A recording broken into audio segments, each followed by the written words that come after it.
Anda tidak akan mampu mencegah Iran meluncurkan bom nuklirnya. Jika Iran mau melakukannya, Anda tidak dapat mencegahnya.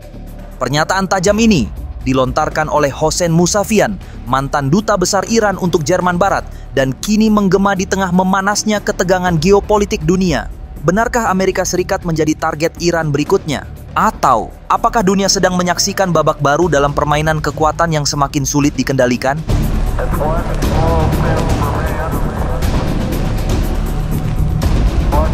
Ketegangan di Timur Tengah semakin meningkat, terutama setelah Iran baru-baru ini kembali mencatatkan prestasi luar biasa di bidang luar angkasa yang mengguncang dan membuat panik Tel Aviv dan Washington. Pada tanggal 6 Desember tahun 2024, Iran sukses melesatkan roket bernama Simorgh. Meski Iran mengklaim bahwa peluncuran ini bertujuan damai dan sepenuhnya untuk kepentingan sipil, kekhawatiran besar muncul di kalangan negara-negara barat. Pasalnya, teknologi yang digunakan dalam peluncuran ini dapat dengan mudah diadaptasi untuk mengembangkan rudal balistik antar benua. Lebih jauh lagi, kecemasan ini diperparah oleh fakta bahwa program nuklir Iran terus mengalami kemajuan pesat. Pengayaan uranium Iran kini telah mencapai 60%, mendekati tingkat senjata sebesar 90%, hanya selangkah lagi menuju kemampuan senjata nuklir yang sepenuhnya operasional. Keberhasilan peluncuran roket ini menempatkan Iran di posisi strategis yang lebih kuat dalam kancah geopolitik, serta memperbesar ancaman serangan presisi jarak jauh yang mampu menjangkau musuh bebuyutannya, termasuk Amerika Serikat. Sebelum memasuki pembahasan lebih lanjut mengenai peluncuran roket Simorgh dan implikasi geopolitiknya, penting untuk terlebih dahulu memahami latar belakang teknis dan strategis dari roket tersebut. Hal ini diperlukan karena pembahasan utama yang akan disampaikan tidak hanya berfokus pada keberhasilan peluncuran Simorgh semata, tetapi juga pada dampaknya terhadap dinamika internasional, khususnya dalam konteks keamanan global dan hubungan geopolitik.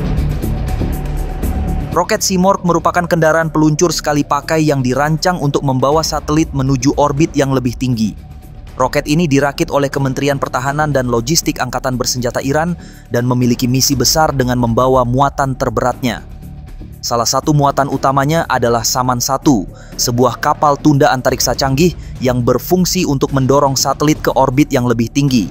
Selain itu, Simorgh juga membawa Fakhr-1, sebuah satelit yang dirancang untuk mendukung komunikasi militer dan memperkuat jaringan strategis Iran.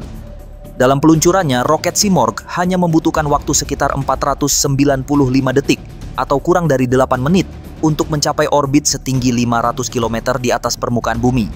Setelah tiba di ketinggian target, muatan berupa Saman-1 dan Fakhr-1 dilepaskan dari roket. Selanjutnya, Saman-1 sebagai kapal tunda antariksa bertugas mengangkut Fakhr-1 dari orbit rendah sekitar 400 km ke orbit yang lebih tinggi, bahkan dapat mencapai hingga 7.000 km. Proses ini memastikan bahwa satelit Fakhr-1 dapat beroperasi dengan optimal sesuai fungsinya. Maka, setelah berhasil meluncurkan roket Simorgh dan menempatkan modul satelitnya pada tanggal 6 Desember tahun 2024, Iran kembali mencuri perhatian dunia, memicu kemarahan dan kekhawatiran Amerika Serikat dan Israel yang menuduh Iran telah melanggar resolusi Dewan Keamanan PBB. Amerika dan Israel menuding bahwa program luar angkasa Iran hanyalah kedok untuk menyembunyikan pengembangan teknologi rudal balistik antar benua yang mereka anggap sebagai ancaman serius terhadap keamanan internasional. Namun demikian, tudingan semacam ini bukanlah hal baru bagi Iran. Pada tahun 2010, Dewan Keamanan PBB tidak hanya menuding, tetapi bahkan menjatuhkan sanksi kepada Iran, melarang negara tersebut untuk melakukan uji coba maupun pengembangan rudal balistik. Ketika sanksi dari Dewan Keamanan PBB berakhir pada tanggal 18 Oktober tahun 2023, hal ini membuka jalan bebas bagi Iran untuk kembali melanjutkan program teknologinya tanpa gangguan dan pembatasan dari pihak manapun. Selain itu, berakhirnya sanksi ini menyebabkan Amerika dan sekutunya semakin khawatir akan potensi Iran untuk memperkuat militer mereka. Dan ketakutan tersebut kini diperparah oleh keberhasilan peluncuran roket Simorgh. Sementara media-media Iran memuji peluncuran itu sebagai tonggak sejarah bagi sektor antariksa Iran, beberapa analis di barat justru menyatakan bahwa peluncuran itu tiada lain kecuali untuk memajukan program senjata nuklir dan rudal balistik yang bersembunyi di balik kedok pengembangan teknologi antariksa. Kekhawatiran Amerika dan Israel terhadap potensi senjata nuklir Iran telah bersemayam sejak lama, menjadi isu yang terus membayangi hubungan geopolitik di kawasan Timur Tengah. Pada tanggal 20 Maret tahun 2013, Barack Obama, mantan Presiden Amerika Serikat, mengunjungi Israel untuk menemui Perdana Menteri Benjamin Netanyahu. Dalam pertemuan tersebut, Obama dengan tegas menyatakan, "Kami sepakat bahwa senjata nuklir Iran akan menjadi ancaman bagi kawasan Timur Tengah, ancaman bagi dunia, dan berpotensi menjadi ancaman bagi Israel. Kami akan berusaha melakukan apa yang harus kami lakukan, sehingga Iran tidak memiliki senjata terburuk." Pernyataan ini menggambarkan betapa mendalamnya kekhawatiran Washington dan Tel Aviv terhadap ancaman yang dapat ditimbulkan oleh ambisi nuklir Iran, terlebih jika teknologi rudal balistiknya terus berkembang. Kendati demikian, selama hampir 1 dekade, pemerintah Iran di Teheran konsisten menyangkal tuduhan bahwa mereka mengembangkan senjata nuklir. Ketika Israel menuding Iran memiliki program pengembangan senjata nuklir, pemerintah Iran segera menepis tuduhan itu dengan menyatakan bahwa nuklir yang dikembangkannya murni hanya untuk tujuan sipil, bukan untuk tujuan militer. Pemimpin agung Iran, Ayatollah Ali Khamenei, bahkan secara tegas menyatakan Republik Islam Iran tidak pernah berusaha untuk memiliki senjata nuklir dan tetap memperoleh haknya untuk menggunakan energi nuklir khusus.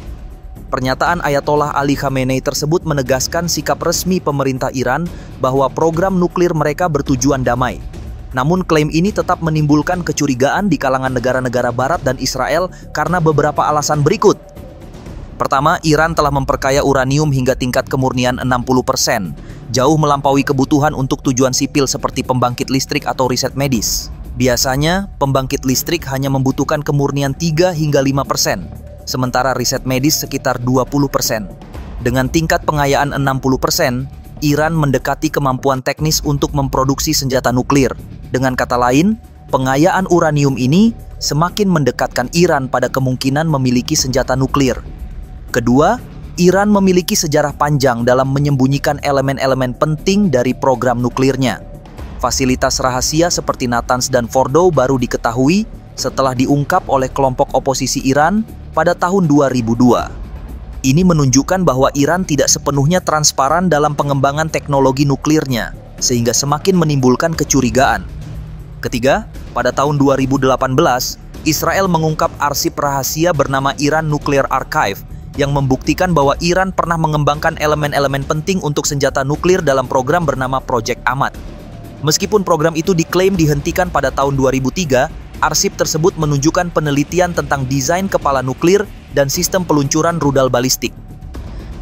Keempat, Iran secara terbuka sering menyerukan penghapusan negara Israel dari peta yang sering diulang-ulang oleh para pemimpin Iran, termasuk Ayatollah Ali Khamenei, membuat Zionis Israel memandang program nuklir Iran sebagai ancaman eksistensial. Militer Iran juga diketahui mendukung kelompok-kelompok bersenjata seperti Hizbullah di Lebanon dan Hamas di Palestina yang berjuang langsung melawan Israel. Dengan kata lain, sikap Iran terhadap Israel semakin memperkuat kekhawatiran akan kemungkinan penggunaan nuklir untuk tujuan militer.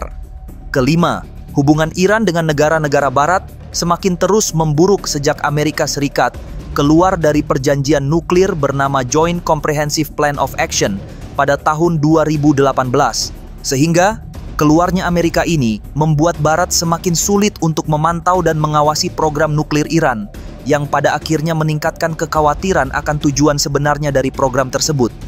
Meskipun telah dikenai sanksi berat oleh Dewan Keamanan PBB sejak awal tahun 2000-an, Iran tetap melanjutkan program nuklirnya, di mana hal ini menunjukkan bahwa Iran memiliki tekad yang kuat untuk terus maju tanpa memedulikan tekanan internasional. Dengan kata lain, berbagai sanksi yang dijatuhkan tampaknya tidak cukup untuk menghentikan ambisi Iran. Ketujuh, beberapa analis internasional berpendapat bahwa klaim Iran tentang tujuan damai hanya merupakan strategi untuk mengulur waktu. Dengan terus-menerus menyatakan bahwa program nuklir mereka adalah murni untuk tujuan sipil, Iran diduga berusaha memperkuat teknologinya secara bertahap sebelum akhirnya mengumumkan tujuan militer mereka yang asli.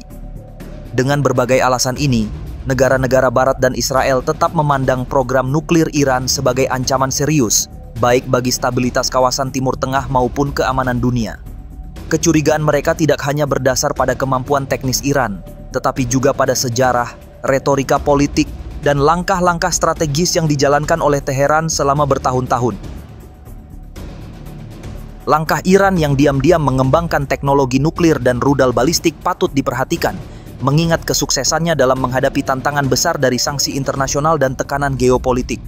Tanpa banyak pemberitaan dan sorotan media, Iran berhasil menciptakan sistem peluncuran yang canggih, memanfaatkan pengetahuan ilmiah yang terakumulasi dalam negeri, serta mengembangkan sumber daya manusia yang mampu mengelola proyek ambisius ini. Tidak hanya itu, kemampuan Iran untuk mengembangkan pengayaan uranium yang terus meningkat menunjukkan betapa efektifnya negara ini dalam mengatasi tantangan besar yang datang dari luar.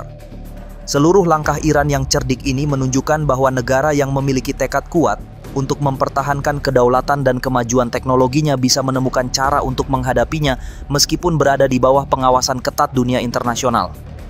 Karenanya, berdasarkan tren yang terlihat, sangat mungkin Iran akan terus melanjutkan program nuklirnya hingga mencapai status sebagai negara nuklir atau setidaknya mendekati titik tersebut sebagai bentuk strategi. Ada beberapa alasan logis dan ilmiah yang mendukung prediksi ini. Selain pengayaan uranium hingga tingkat 60%, instalasi nuklir yang semakin canggih seperti Fordow dan Natanz menjadi bukti konkret bahwa infrastruktur untuk pengembangan lebih lanjut sudah ada. Selain itu, dari perspektif geopolitik, Iran memahami bahwa status sebagai negara nuklir tidak hanya memberikan kekuatan militer, tetapi juga posisi tawar yang sangat kuat di kancah internasional. Contohnya adalah Korea Utara. Meskipun secara ekonomi terisolasi, mampu bertahan dari tekanan internasional berkat kemampuannya sebagai negara nuklir. Bisa jadi, Iran akan melihat skenario serupa sebagai opsi strategis, terutama dalam menghadapi sanksi Barat yang terus membayangi. Namun demikian, mencapai status sebagai negara nuklir tidak akan berjalan tanpa tantangan.